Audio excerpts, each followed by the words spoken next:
সন্ধ্যাবেলা একটু রেডি হয়ে গেলাম, আমার ছেলেকে ডক্টরের কাছে নিয়ে যাব।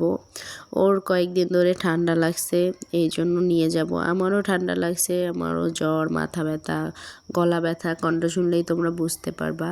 যাই হোক, ডক্টরের কাছে নিয়ে যাওয়ার পর আমার ছেলে মাশাআল্লাহ, এর আগে আমি কখনো ওকে নেবুলাইজেশন দেই নাই, এবারই ফার্স্ট টাইম ওকে দিলাম।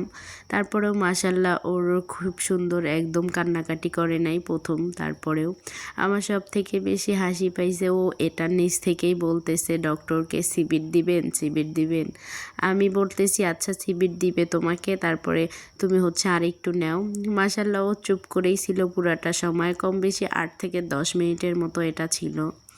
আমার ছেলের জন্য সবাই দোয়া করবেন, ও যেন তাড়াতাড়ি সুস্থ হয়ে যায়।